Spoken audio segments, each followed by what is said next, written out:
Welcome back to Trekyards Mission Briefing, guys. Your Wednesday dose of Starship goodness, looking at any of these ships behind me, or any of the ships that goes beyond that, because guess what? The Trek universe is huge, both canon, fan canon, games, licensed, and things that never quite made it to screen because maybe they weren't the right direction, but for us, they're cool. They're licensed, they're original, they're from the brain of a designer. And we're going to look at one today. So Stuart, how you doing? What are we doing? And what do you think? I'm doing very well, thank you for asking. Today we are doing a mission briefing, as you've already said. We're going to be looking at an unused concept, of course. Today we're going to be looking at one from John Eves, who does fantastic work. God, love John. This one's probably more fleshed out than some of the other ones we've looked at, as it's got color and kind of more finalized look to it. Yeah. And this one I've seen around for the last few years, and never really been a fan personally, but we're going to be looking at the early concept for the Holoship that we see in Star Trek Insurrection. So it's worth showing a picture of that Holoship, which, as we know, is a very layered brick in space, or a Federation take on a Borg probe.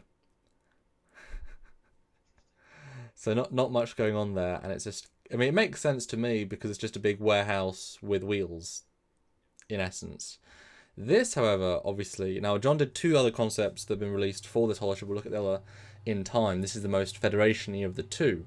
I've seen this for years and years as well. So go into why aren't you a biggest fan? And if it's just a form follows function approach, or if the design itself doesn't work, or I'm intrigued because I quite like this design. Well, we don't have full orthos of the ship, but based on where those nacelles sit, I just think from other views this is going to be hideous. And it's a form follows function thing. I do prefer the one they finally went with as just a huge mobile holodeck. That's probably the better way to go. This one seems too ship of the line, ship of the fleet feel to it. Like it could be a science vessel. It could be something other than a holoship. It just doesn't work for a holoship for me at all. That's why I don't like it. But I can see it being part of like the fleet we see at beginning of First Contact. I can see that being one of the new ships that they developed, especially with those new style nacelles. So that's my take on it. It's interesting. It could be a ship of the fleet, but for what it was supposed to be in the movie, I don't think it works at all. I mean, does the idea of a holoship work at all, really? For doing what they're doing, transporting people from planet to planet without knowing it. I mean, there was that episode of TNG where Worf and his brother, they had to beam the people up to the holodeck and kind of do a last minute thing to do that. It makes sense to save a culture. So this ship is more practical for that kind of thing. A lot more interior volume, a lot more room to fit people on. So a holoship does make sense, but I think it would have been designed as a result of that TNG episode. Like, damn, these could be useful. But I mean, I don't remember how many people were in that episode, but there was at least a couple of dozen. I got the sense it wasn't like because it was a tribe of people. And we know a holodeck, there's a finite number of space, but it's amazing that each person can individually have their own experience, even if they're 1 foot from the other person. Which is mind-boggling. And these holodecks aren't small. And the Enterprise D, for example, has a few dozen. And there was not a point in the episode where you felt like they're running out of space. Especially considering as soon as you walk into the holodeck, you have to walk, those 100 meters just to get to the person who's in this cave. But the cave is only, they're only 2 feet, because they've built it in the holographical world. You can only visualize it in that form where the space is infinite. It isn't, but you feel like it is. So there was never a sense of, oh no, they're going to run out of space. So the Holoship is a absolutely ginormous vehicle, and we see when D hollows, it's just big empty space. So as a concept, that's why I asked you, because why would you need a Holoship, dedicated ship, because that was only at like 200 people, it was super small, and they're all in a village. So it's a finite amount of space, and yes, they go to the hills and stuff, but you wouldn't. I mean, okay, maybe not necessarily just a normal holodeck, but a full-sized ship, big ship, considering there's a lot of excess space. Whereas, for example, this sort of ship, it's not big, but I visualize it as if it's still a designated holoship, it wouldn't so much be a hologrammatical interior ship as much as we're a scientific research ship that has extreme holographical functions. So, for example, if you see the bridge unit, the next ring down, that cut out the front, that entire ring between the escape pod and the second ring is all just one like semicircle of holodecks around the ship. And so that's the unit. Like, it's a massive space compared to other ships. It's like 6 or 7 TNG holodecks, 8 or 9 maybe. And because it's so vast, I mean, it would be enough to fit a lot of people doing a lot of things. But then you got a ship around it to do the science things. You know, do you need to do exercise? Do you need to do, as in like training exercises or field exercises? You know, you can split up into like 10 unique holodecks or take out the walls and it becomes one big one. Like, I feel like I don't know why you would design a massive warehouse hologram ship when you could just do a normal ship with more general function and put just enhanced holographic functions in it. Because the use for that would be extremely limited. You wouldn't be... For which? For the one you're talking about. For transporting... Okay, if they were designed specifically to do what happened in that TNG episode, yeah. I can see the new ship making a lot more sense, because you got probably multiple decks. Wait, okay, so new ship, what do you mean? So just say concept and like final, because... Final. Okay. Yeah. I can see the final ship making a lot more sense, because you have multiple decks. Each deck has its own holodeck space. Did they though? Because it seemed like it's one big open space. I don't know for sure, but I'm just saying. Yeah. Okay. It could be large holodecks, multi-deck levels, but compartmentalized into different sections of the ship.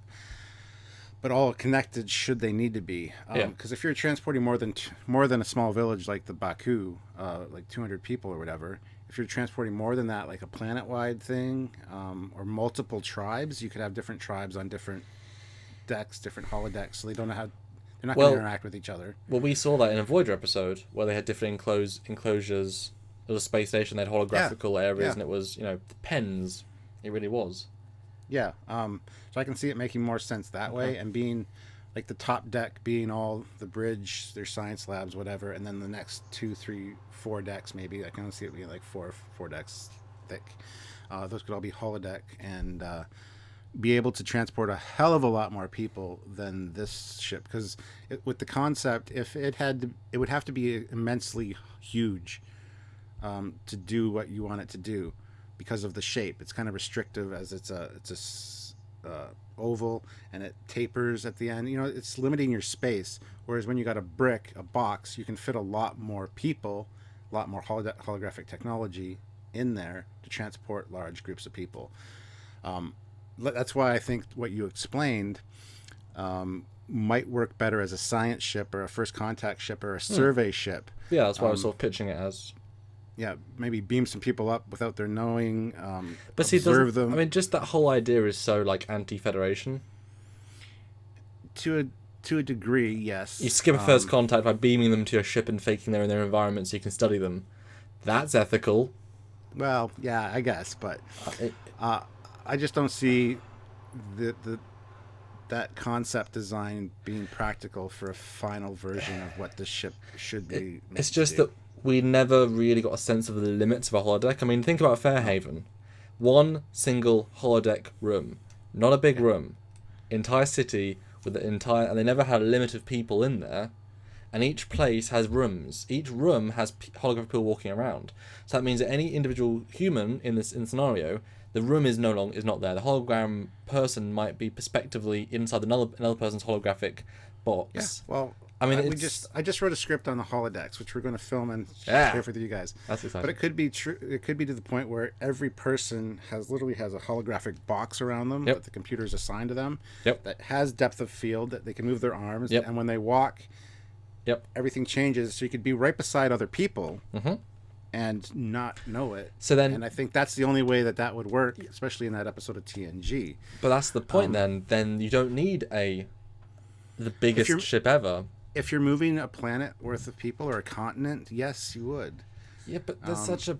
I mean, okay. Basically, what I'm saying is that that then would feel like a uniquely built ship for like one mission every 2 years. The one we saw in the movie. Like, it's like, this is the warehouse ship that we don't ever use, but it's there in Drydock if we ever need it. Whereas this one feels like a ship that does holographic survey missions and can go around and has huge functionality in that respect, because it's built in. For me, I can see clear sections of the ship, and it's still a functional vehicle. I mean, even to the point, if you see that top module above the warp nacelles, if that is literally the only livable space, that's the bridge module and the deck. 'Cause there's 2 decks there, you can tell.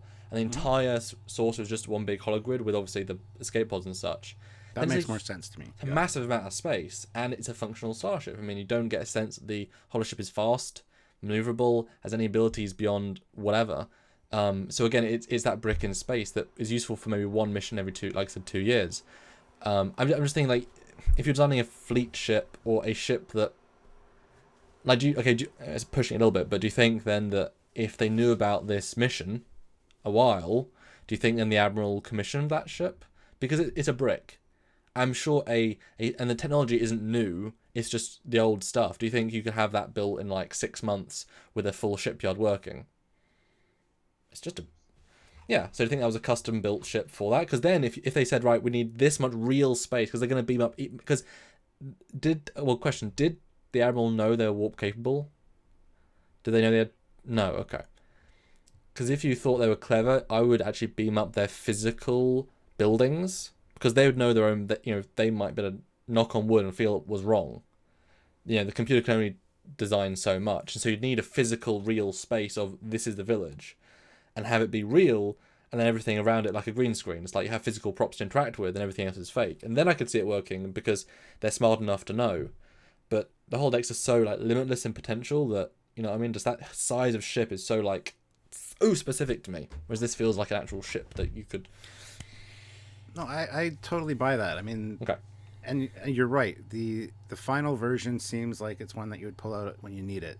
But I could see them also building like 10 or 12 of them and have them in reserve in case they do need to do a planet-wide evacuation for some reason and not notify the local populace.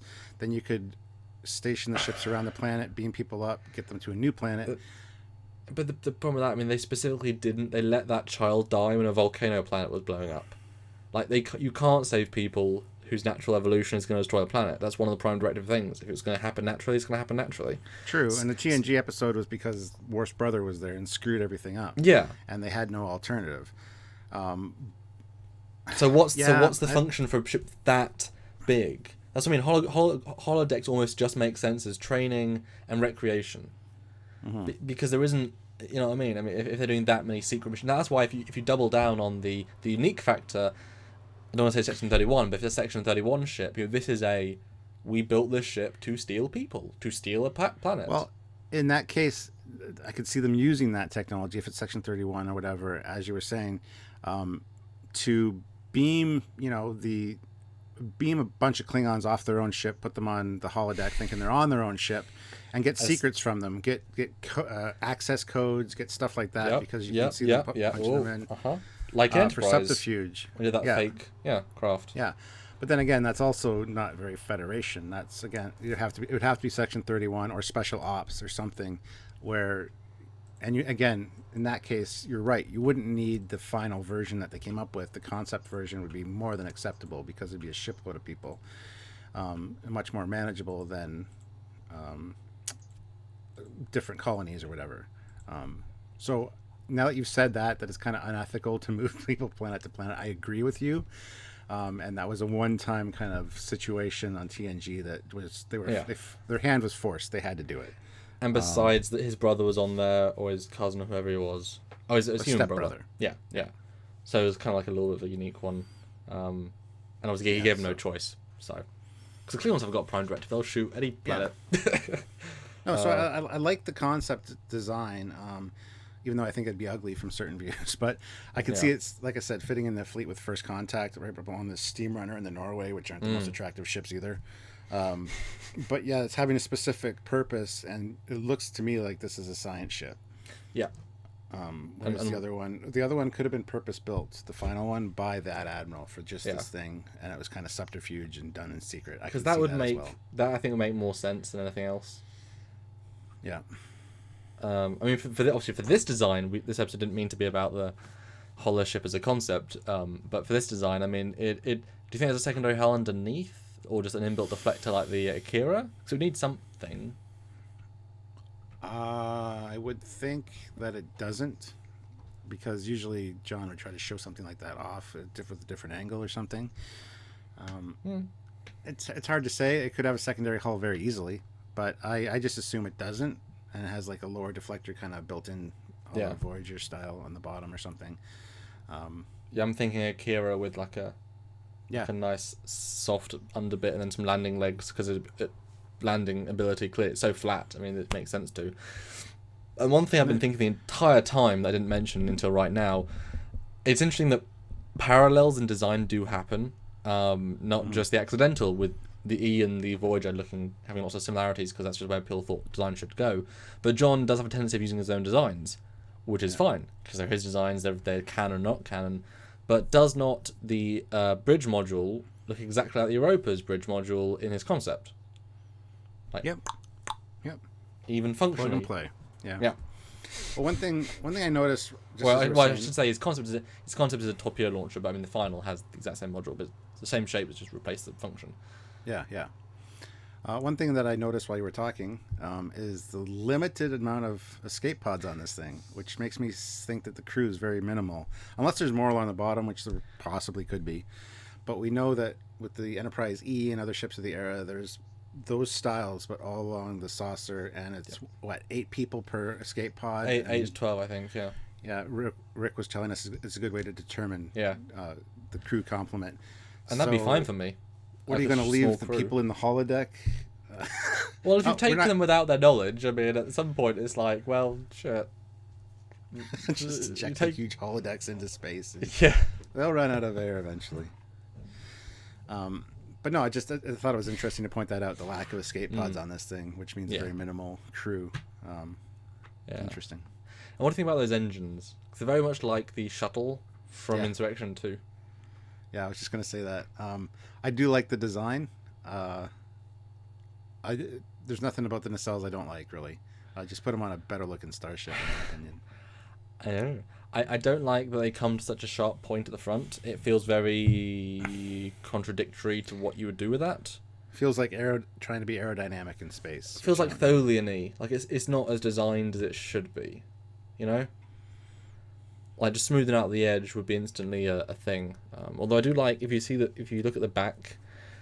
I mean, the fact that warp grills are only on the back is actually really cool. I like the balance, actually, surprisingly. If you look at the one closest to us, it looks as if there's a slight cut before the warp grills, which implies that it's kind of like they're separate, which I think is really interesting as well. Mm-hmm. Yeah, I mean, there's elements to this I really like. I would need to see an orthos of it. I don't think it's one that I would be totally on board with. And as for a holoship, we already had that discussion. It could work. And you like the holo science idea, you like, just not the holoship idea. I do. But I think if you're going to move people without their knowledge, which is, again, you're right, it's unethical for the Federation. If you're doing an Admiral Dougherty... makes more sense. Yeah, the other one makes a little more sense for that kind of thing. Yeah. I like the subterfuge idea, getting classified information from an alien race without their knowledge. I mean, that's beautiful. But again, is that really something the Federation would do? Well, Federation's bigger than just one man, one ideal. It's pretty interesting, actually. So there you go, guys. I've always liked it. Like you point out, I'd love to see more angles. I like the fact that it's not just Enterprise E saucer. It could be so easily Enterprise E saucer, but he keeps away from that quite nicely, although it's still reminiscent. But it's cool. Hey guys, if you want to finish it off, John, if you want to finish it off, we'll totally cover it. Let us know. And tune in, guys, for more concept episodes on John Eves' designs. Every time he does a ship, he tends to do at least more than one concept, and that's a wealth of wonderful things, because they are straight from the real designer's mind, straight from the art department, just never quite used. And again, amazing that they release these images, because they are really a wonderful piece of Trek, and a great inspiration for you guys that want to do your own designs, the little nuggets of cool from the legends. If you want to support more of this, more of what we do, guys, then there's some great ways. The free way is just checking out this show every time we post a video. Subscribe, make sure you like the videos, make sure you join us on Facebook. Trekyards, just search Trekyards as a group and a page. And make sure you subscribe to that bell notification on YouTube, because the algorithms hate if you don't. And of course, support us on Patreon, whatever you can, each and every month. It's like a Netflix or a Hulu, or a one-time donation at trekyards.com. And what do I leave you with, Stuart? You left me with the fact that we now have a Discord service. If you guys want to join the Trekyards Discord, there's a lot to talk about over there. That opens up a whole new world of possibilities. Star Trek memes. There's different chat rooms for a bunch of different things. Exactly. And you also left me with, there was one other thing, our live discussions that we have on a weekly basis. We try to do, Samuel and myself try to do one together on Sundays. But occasionally it would just be one of us, and during the week there's some peppered throughout where you guys can come and join the chat, help us with super chats. That's another way to support the channel, and just engage with us in the community and have a good conversation, and we get to interact with you guys, and it's fun. So check those out as well. Cool. So until next time, I'm Captain Foley. I'm Commander Coggins. Bye guys.